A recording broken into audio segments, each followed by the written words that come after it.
जी, तो Ab2E3 type molecule have the structure, ये question है according to the VSEPR theory.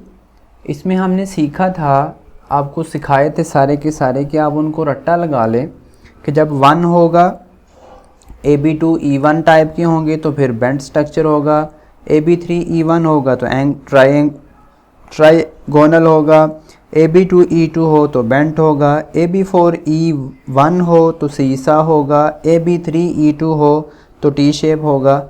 और अगर Ab2E3 टाइप का मॉलिक्यूल आ जाए तो देखें ना, A है और B कितने हैं 2, ठीक है, 2B हैं साथ उसके, और दूसरे E3 उसका मतलब है कि वो सारे के सारे तीनों लोन पेयर हैं। तो हम जब शेप की बात करते हैं ना तो उस वक्त हम लोन पेयर को नहीं देखते, तो इसका लीनियर स्ट्रक्चर बनता है, ठीक है। तो सो option number beta is correct option. The paramagnetic nature of oxygen molecule is, देखें ऑक्सीजन O2 है ना, और इसके बारे में मैंने सिखाया था कि अगर आपने कैलकुलेट करना है ना कि कोई भी चीज़ पैरामैग्नेटिक है या डायमैग्नेटिक है, just find out the electrons, ठीक है। अब देखें ऑक्सीजन हमने क्या सीखा था कि अगर आ जाए 10, अगर आ जाए 16 और अगर आ जाए 8, ये 3 कंडीशन पूरी हो जाए ना, यानी इलेक्ट्रॉन अगर 8 हों या 10 हो या 16 हो, ये रिक्वायरमेंट पूरी हो जाए तो वो पैरामैग्नेटिक होता है। पैरामैग्नेटिक वो होती है चीज़ जो मैग्नेट की तरफ अट्रैक्ट होती है, ठीक है। अब देखें कैलकुलेट करें, एक ऑक्सीजन का एटॉमिक नंबर होता है 8, 2 का 16, तो इट्स मीन के 16 जब 16 इसमें लाई कर रहा है, इट्स मीन के ये क्या है, पैरामैग्नेटिक है।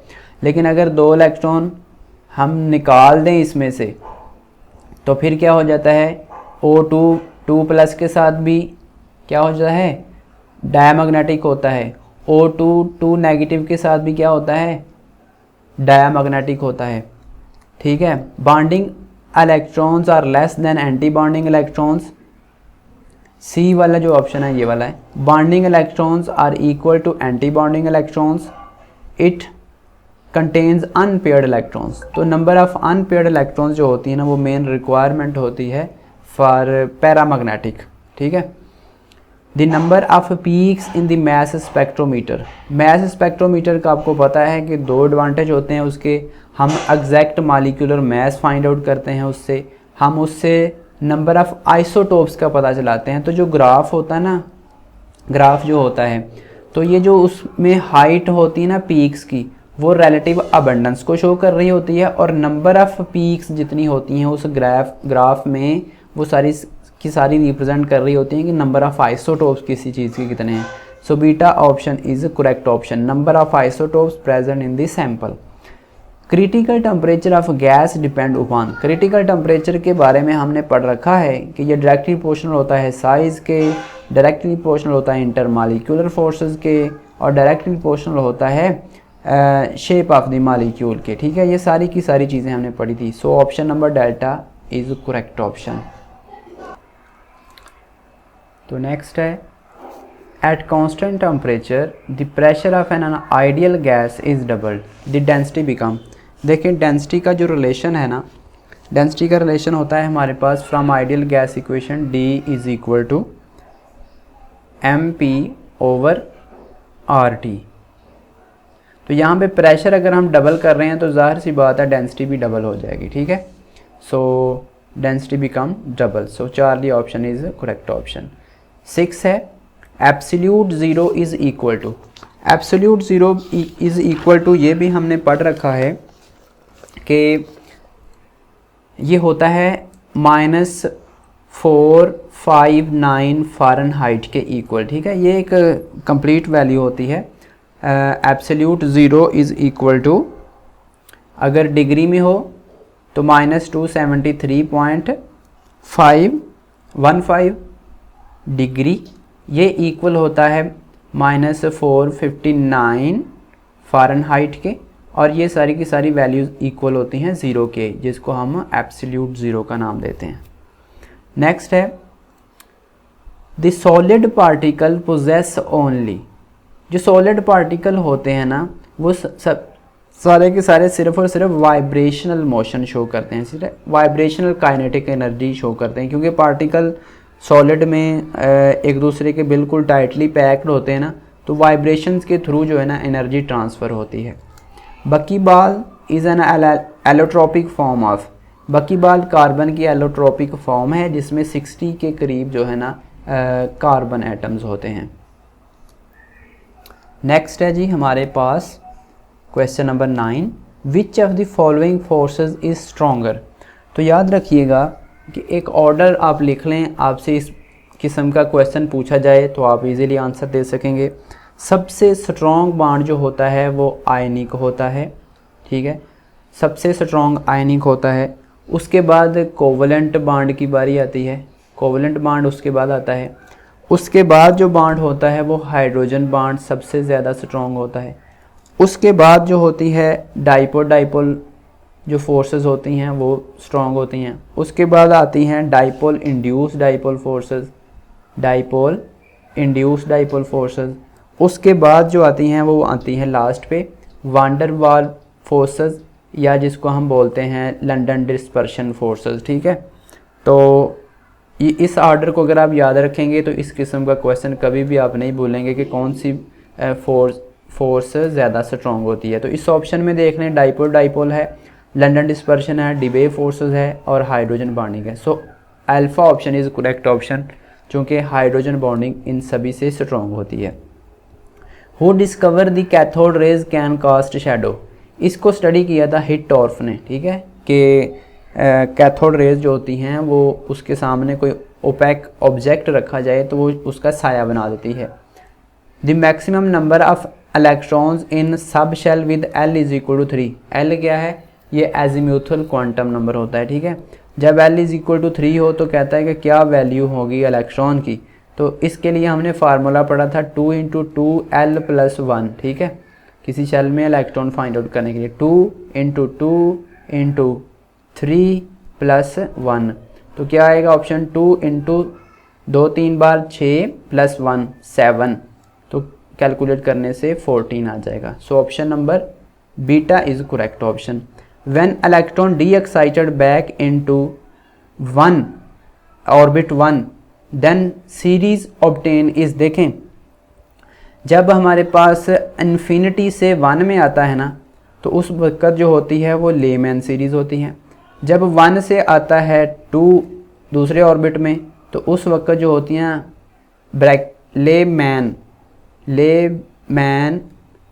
लेज़ी बॉय, ये हमने एक ट्रेंड याद किया था ना, लेज़ी बॉय पास बोर्ड एग्ज़ाम, यानी कि हमने कहा था लेमैन बोर्ड यानी कि पासचन, एक मिनट जी। तो ये जो सेकंड बी वाला है ना, ये होता है हमारे पास बाल्मर, ये होता है पासचन, और ये बी होता है हमारे पास ब्रैकेट, और लास्ट पे आता है लेज़ी बॉय पास बोर्ड पेपर। इस तरीके से हमने याद किया था, ये लास्ट पे पफंड होता है, ठीक है, लेज़ी बॉय पास बोर्ड पेपर। इस तरीके से इसी सीक्वेंस में इसको याद रख लें। तो सबसे पहले अगर इन्फिनिटी से इलेक्ट्रॉन आता है 1 ऑर्बिट में तो लेमैन पहली, फिर अगर 1 से दूसरे ऑर्बिट में जाता है तो बी वाली यानी बाल्मर सीरीज़, अगर 2 से तीसरे में आता है तो फिर हमारे पास कौन सी होगी, पासचन। अगर 3 से चौथे में इलेक्ट्रॉन आता है तो उस वक्त कौन सी होगी, ब्रैकेट। और अगर चौथे से 5वें में फॉल होता है, चौथे ऑर्बिट से 5वें में इलेक्ट्रॉन आता है तो उस वक्त कौन सी होगी, हमारे पास 5वें नंबर पे है पफंड, ठीक है। तो इस सीक्वेंस में आप इसको याद भी रख सकते हैं। और यहाँ से एक और चीज़ भी याद रखिएगा, हमने एक और वर्ड भी याद किया था UV, ठीक है। इसका क्या मतलब है कि पहली जो होती है ना लेमैन, वो होती है हमारे पास अल्ट्रावायलेट रीजन में, दूसरी होती है हमारे पास विजिबल रीजन में, और तीसरी तीनों जो है ना, बाकी तीनों की तीनों ये होती हैं हमारे पास IR रीजन के अंदर फॉल करते हैं। सो मस्ट रिमेंबर दिस इंफॉर्मेशन, ठीक है। Next, a molecule has 2 lone pair of electron and 2 bond pair of electrons, the shape of molecule. याद रखिएगा, अगेन कहता है A है सेंटर सेंटर एटम है कोई, उसके साथ कहता है 2 बॉन्ड पेयर हैं, यानी 2 B2 हैं और 2 उसके पास लोन पेयर हैं। So this is actually the angular shape होती है इस केस में, ठीक है। ये आपको मैंने बड़ी दफ़ा बोला है कि आप रट्टा लगा लें वो वाली चीज़ें सारी की सारी। तो नेक्स्ट है हमारे पास हेसल्स law also resembles with Henry law, इसकी तो बिल्कुल नहीं। Law of conservation of energy, इसके साथ भी रिजेंबल करता है। Law of first law of thermodynamics, इसके साथ भी। ये दोनों एक्चुअली ये वाली स्टेटमेंट और ये सेम ही चीज़ें होती हैं। सो ऑप्शन नंबर बी और सी हमारे पास करेक्ट ऑप्शन होगा, ठीक है। ये दोनों के दोनों हमारे पास करेक्ट ऑप्शन होंगे। The pH of 0.0001 molar sodium hydroxide solution is. तो बेसिकली यहाँ पे कॉन्सेप्ट आपने सीखना है कि मोलैरिटी आपको दी हुई हो और उसको कन्वर्ट करना है आपने pH में। देखें सोडियम हाइड्रोक्साइड क्या है, बेस है एक। तो देखें मोलैरिटी तो हमें पता चल गई कि 10⁻³ लिख सकते हैं इसको, ठीक है। 0.001 को 10⁻³ लिख सकते हैं। और हमें पता है कि ये बेस है सोडियम हाइड्रोक्साइड, तो हम क्या इस्तेमाल करेंगे, POH is equal to minus log into क्या होता है OH नेगेटिव की कंसनट्रेशन। अब ये वाली जो दी हुई है ये बेसिकली कंसनट्रेशन ही है ना, मोलैरिटी कंसनट्रेशन का ही यूनिट है। तो क्या होगा यहाँ पे माइनस लॉग इनटू 10⁻³ ठीक है, माइनस लॉग क्या बोलते हैं जो पावर में होता है वो शुरू में आ जाता है, माइनस इंटू -3 इंटू लॉग 10। तो लॉग 10 किसकी इक्वल होता है, -3 प्लस हो जाएगा, और लॉग 10 किसके इक्वल होता है, 3 इंटू 1। तो यहाँ से आंसर निकल के आ जाएगा POH का। बेसिकली ये POH का आया है 3। अब POH तो आ गई 3 हमारे पास, और हमने क्या फाइंड करनी है pH। तो POH को निकाल दें 14 में से, तो बाकी कितना बचता है, सॉरी ये ऊपर वाला जी, इसको हम डील कर रहे हैं ना, pH फाइंड आउट करनी है। तो 3 आ गया, तो 14 में से टोटल हमें पता है ना POH प्लस pH की जो टोटल होती है वो 14 के इक्वल होती है। हमने क्या फाइंड करना है, ये वाला, ये हमारे पास 3 आ गया है। तो pH सॉरी हमने क्या फाइंड करना है, pH ही फाइंड करना है। तो इज़ इक्वल टू 14, तो pH इज़ इक्वल टू 3 निकाल दो 14 में से, तो 11। तो pH निकल के क्या आ गई हमारे पास, 11। सो ऑप्शन नंबर इज़ अल्फ़ा। इस तरीके का क्वेश्चन अगर आपको आ जाए तो याद रखिएगा इस तरीके से आपने सॉल्व करना है। ये वाला नेक्स्ट भी इसी तरीके का ही है, इसको हम सॉल्व करते हैं, आपको आइडिया हो जाएगा। देखें मोलैरिटी दी हुई है अगेन, और कहता है कि सल्फ्यूरिक एसिड है। अब हमें पता है, थोड़ा सा रेज कर लें जी, तो ध्यान से अब देखना है कि हम क्या करने लगे हैं। मोलैरिटी अगेन दी हुई है हमें 10⁻⁻3, ठीक है। अब सल्फ्यूरिक एसिड है, हमें पता है कि सल्फ्यूरिक एसिड जब भी डिसोसिएट होता है ना, तो हमें कितने H2 देता है, 2H पॉजिटिव देता है, ठीक है, ये याद रखिएगा। अब यहाँ पे चेक करें, फार्मूला क्या होता है हमारे पास, pH is equal to minus log H की कंसनट्रेशन, ठीक है। अब हमें पता है कि H कितना है, 2 है ना हमारे पास, तो हम 2 के साथ ओवरऑल को मल्टीप्लाई कर देंगे। तो ऑप्शन यानी कि 2 इंटू 10⁻³ बन जाएगा। तो इस जगह पे हम ये वाला लगा सकते हैं, यानी माइनस लॉग इंटू 2 मल्टीप्लाई 10⁻³ इसकी कंसनट्रेशन। अब सेंटर में मल्टीप्लाई है ना, तो क्या हो जाएगा, माइनस लॉग 2 और अगले का अलहदा से माइनस इंटू लॉग 10⁻³ अब यहाँ पे चेक करें तो माइनस लॉग 2 जो होता है ये इसकी वैल्यू आती है 0.3, ठीक है। तो इसकी वैल्यू आ जाएगी -0.3, ठीक है। और यहाँ पे चेक करेंगे ये वाली पावर स्टार्ट पे आ जाएगी, तो माइनस की है तो माइनस यहाँ पे आ जाएगा, ठीक है। और अगेन -3 इंटू लॉग क्या आ जाएगा 10, लॉग 10 अगेन 1 के इक्वल होएगा, तो 1 इसके साथ मल्टीप्लाई होगा तो 3 ही आ जाएगा। यानी कि यानी कि यहाँ पे इसको अगर हम सॉल्व करेंगे ना तो ये माइनस का रहेगा, लेकिन ये माइनस माइनस प्लस का हो जाएगा। तो क्या आएगा हमारे पास -0.3 प्लस 3 में से इतनी वैल्यू निकाल देंगे ना तो बाकी कितनी बच जाएगी हमारे पास 2.7 बच जाएगी। तो option number beta is correct option.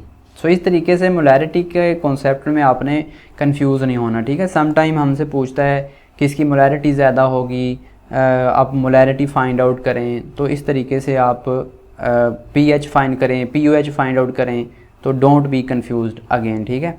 Solder is an alloy of, देखें सोल्डर जो होता है ना ये याद किया हुआ है पबसन के नाम से मैंने, पबसन PBSN, ठीक है, लेड और टिन। और कोजन ये होता है हमारे पास ब्रास, ठीक है। और कोसन ये हमारे पास होता है ब्रॉन्ज, ठीक है। So must remember this one. Next G hydrolysis of this one salt है, ये एसिटिक एसिड का विल प्रोड्यूस। देखें जब इसको हम पानी में फेंकेंगे ना, पानी में फेंकेंगे तो पानी में क्या क्या मौजूद होता है, एक होता है OH नेगेटिव और प्लस H पॉजिटिव। तो जब ये हाइड्रोलाइज होगा तो ये भी हमें क्या देगा, एक एसीटेट आयन देगा CH3COO, एक ये वाला देगा और प्लस पोटाशियम। और ये वाला जो पॉजिटिव है ये इस नेगेटिव के साथ मिलके क्या बनाएगा, पोटाशियम हाइड्रोक्साइड, और ये वाला अगेन एसिटिक एसिड बना देगा, ठीक है, एसिटिक एसिड। और ये एक वीक एसिड है लेकिन ये एक स्ट्रॉन्ग एसिड है। तो इट्स मीन के यू नो कि जब एक बेस हम ये बेस है, ठीक है, तो स्ट्रॉन्ग बेस है, एक वीक एसिड है, तो सोल्यूशन डोमिनेंट होगा, क्या होगा फिर, बेसिक ही होगा, ज़ाहिर है। In lead accumulator cathode is made up of, ये लेड का बना होता है, उसके ऊपर कोटिंग होती है लेड ऑक्साइड की। Cell potential is depend upon temperature के ऊपर, कंसनट्रेशन के ऊपर, नेचर ऑफ इलेक्ट्रोड्स के ऊपर, तो ये तीनों चीज़ों के ऊपर डिपेंड करता है cell potential. The unit of rate constant is the same as that of the reaction. देखें रेट हम निकालते हैं, rate is equal to K into A लिख लें, ठीक है। लेट से A को रिएक्टेंट है, वो प्रोडक्ट B बना रहा है, तो यहाँ से हम यूनिट ऑफ K निकालते हैं, R/A, ठीक है, is equal to K। R क्या है यहाँ पे, रेट है, जिसको हम क्या लिख सकते हैं, यहाँ पे ना थोड़ा सा ध्यान रखना है, यहाँ पे रेट है, ठीक है, रेट ऑफ रिएक्शन है, क्या रेट ऑफ रिएक्शन है, क्योंकि कांस्टेंट के यूनिट तो और आ जाए ना, रेट कांस्टेंट, K नहीं निकालना हमने, रेट अकेला रेट क्या होता है dx/dt, ठीक है। ये x यानी कि कंसंट्रेशन है, तो रेट का यूनिट बेसिकली आता है पर डेसीमीटर क्यूब पर सेकेंड, ठीक है, ये वाला यूनिट होता है रेट का। तो रेट ऑफ रिएक्शन रेट का यूनिट और फर्स्ट ज़ीरो ऑर्डर रिएक्शन का यूनिट सेम होता है। अब ज़ीरो ऑर्डर के कैसे इक्वल है, देखें मैंने एक ही तरीका बताया था आपको कैलकुलेट करने का यूनिट, के मोल पर डेसीमीटर क्यूब इंटू 1 - n पर सेकेंड, ठीक है। ज़ीरो, अब पहले ज़ीरो पुट करके देखते हैं हम, तो यहाँ पे जब ज़ीरो लगाएंगे ना, यहाँ पे इस वैल्यू के पास, यहाँ पे जब ज़ीरो पुट करेंगे तो 1 - 0 मतलब अगेन वही आ जाएगा, ठीक है। तो हमारे पास क्या यूनिट आ जाएगा, इसका भी बेसिकली मोल इसके साथ भी है, ठीक है, मोल पर डेसिमीटर। तो ये 1 - 0 मतलब 1, तो ये अगेन मोल पर डेसीमीटर क्यूब पर सेकेंड। तो फर्स्ट ऑर्डर रिएक्शन के यूनिट और रेट ऑफ रिएक्शन के यूनिट इक्वल होते हैं, ठीक है। उसके बाद है जी next 22, in enzymatic reaction have the order of reaction. Enzymatic reaction जो होते हैं उनमें हमने ये पढ़ा था कि ये ज़ीरो ऑर्डर रिएक्शन को फॉलो करते हैं, ठीक है, ज़ीरो ऑर्डर रिएक्शन को फॉलो करते हैं। और इसी तरह हमने ये भी पढ़ा था कि जितने भी फोटोकेमिकल रिएक्शन होते हैं वो भी ज़ीरो ऑर्डर रिएक्शन ही होते हैं, ठीक है। Next 23, when a reaction occur in many step then the slowest step, इसको हम रेट डिटरमाइनिंग स्टेप बोलते हैं। Half life period of the first order reaction depend upon, ये टेम्परेचर के ऊपर डिपेंड करता है जी। A substance which itself is not a catalyst but increase the activity of a catalyst, इसको प्रोमोटर बोलते हैं। Maxwell's curve for a gas at high temperature, Maxwell distribution curve दिया था ना उसने वेलोसिटीज़ के लिए, तो जब हाई टेम्परेचर करते हैं तो कर्व थोड़ा सा आगे शिफ्ट हो जाता है, शिफ्ट मैक्सिमा टुवर्ड्स राइट, ठीक है। So option number B is correct option. Next है 27, which of the following gas has highest critical temperature, तो वो वाली गैस का हाईएस्ट क्रिटिकल टेम्परेचर होगा जितनी कोई पोलर होगी। ऑक्सीजन नॉन पोलर है, मीथेन आपको पता है कोवेलेंट कंपाउंड है, कार्बन डाइऑक्साइड भी non linear, so ammonia is polar basically है, ठीक है। तो इसका क्रिटिकल टेम्परेचर हाई होगा। The dipole moment of cis isomers is always greater than trans, cis का हमेशा ट्रांस से ज़्यादा होता है। Which one of the following informations can not be obtained by X ray analysis of crystal, आपको पता है ना क्रिस्टल के लिए हम क्रिस्टलोग्राफी करते हैं, एक्सरे डायरेफ्रैक्शन भी होती है। तो कहता है angle at which planes of atoms intersect, इसकी भी स्टडी करते हैं। The distance between planes of atoms and distance between nuclei, इसकी भी स्टडी करते हैं। उसके बाद कहता है the arrangement atoms in a crystal, arrangement की ज़ाहिर बातें करते हैं हम, चेक करते हैं। The electronic arrangement of atoms, electronic arrangement को स्टडी नहीं करते इसमें। One of the following statement is not true about crystalline solid, which is that, they have definite 3 dimensional arrangement, ठीक है। They have a sharp melting point, ये भी ठीक है। They can not B cleave, ठीक है, इनको ये क्लीप नहीं है, ये क्लीव है, ठीक है, तोड़ना, यानी कि जब भी टूटते हैं ना क्रिस्टलाइन सॉलिड, ये एक ख़ास पैटर्न के तहत ही टूटते हैं। They are always anisotropic, always anisotropic नहीं हो सकते, ठीक है। So option number D is next जी हमारे पास है in the splitting of lines under the influence of electric field, electric field के जब हम अप्लाई करते हैं तो उसको स्टार्क इफेक्ट कहते हैं, ठीक है। और जी मैन इफेक्ट क्या होता है, जब हम मैग्नेटिक फील्ड में रखते हैं अपने स्पेक्ट्रम को। Summer field proposed elliptical path of electron moving around the nucleus, तो इसने एलिप्टिकल मेथड दिया था, ठीक है, एक मॉडल दिया था। The probability of finding the electron in the nucleus, nucleus के अंदर प्रोबेबिलिटी ऑफ फाइंडिंग इलेक्ट्रॉन्स, देखें हमने ये पढ़ रखा कि न्यूक्लियस के अराउंड मूव करता है, ठीक है, तो 0 होगी, ठीक है, फॉर ऑल ऑर्बिटल्स, न्यूक्लियस के अंदर कोई प्रोबेबिलिटी नहीं होगी। Sai square in Schrodinger equation is, तो साई स्क्वायर के बारे एक साई था और एक था हमारे पास साई स्क्वायर, तो ये जो साई स्क्वायर है ना इसकी ज़्यादा इंपॉर्टेंस होती है। ये जो साई सिंपल होता है ये तो मीनिंगलेस होता है ना, साई स्क्वायर होती है प्रोबेबिलिटी ऑफ फाइंडिंग इलेक्ट्रॉन्स, ठीक है। तो साई स्क्वायर जितना ज़्यादा होगा उतनी प्रोबेबिलिटी ऑफ द इलेक्ट्रॉन ज़्यादा होगी, ठीक है।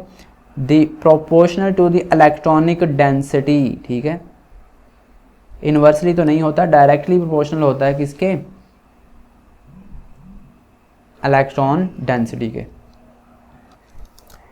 Next G 35, when the magnitude of property is independent of the amount of substance present then it is called, हमने बात की थी इंडिपेंडेंट से, हमने इंटेंसिव को याद रखना है, ठीक है। इंटेंसिव प्रॉपर्टीज़ ऐसी होती हैं जो कि इंडिविजुअल एटम के ऊपर की अमाउंट के ऊपर डिपेंड नहीं करती, लेकिन एक्सटेंसिव प्रॉपर्टी क्या होती हैं जो कि अरेंजमेंट के ऊपर डिपेंड करती हैं, और कोलिगेटिव प्रॉपर्टी क्या होती हैं जो कि नंबर ऑफ पार्टिकल के ऊपर डिपेंड करती हैं।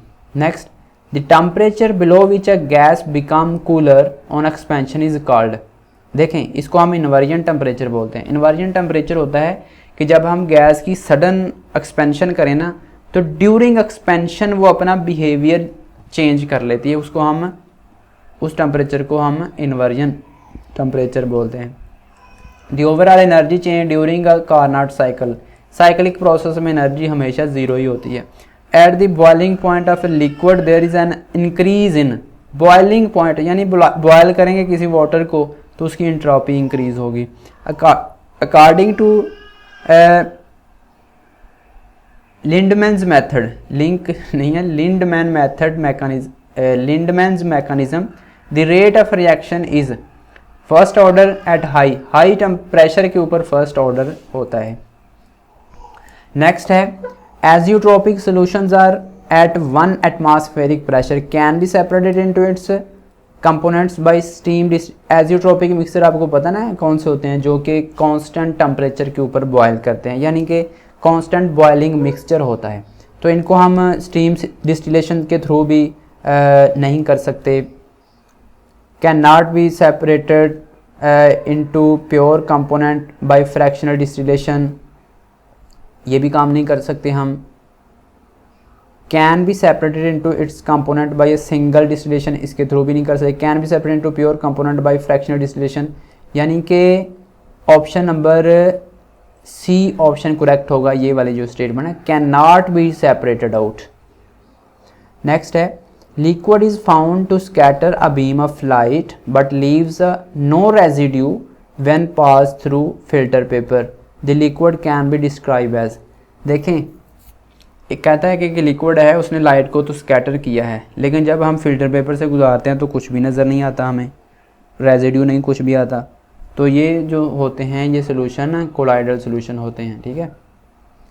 ट्रू सोल्यूशन सिंपल सोल्यूशन होते हैं जो होमोजेनियस मिक्सचर होते हैं, लाइट को स्कैटर नहीं करते वो। Milk is a colloidal solution in which, milk जो है ना ये लिक्विड इन लिक्विड डिस्पर्स होता है, लिक्विड में लिक्विड डिस्पर्स होता है, इसको हम मिल्क बोलते हैं।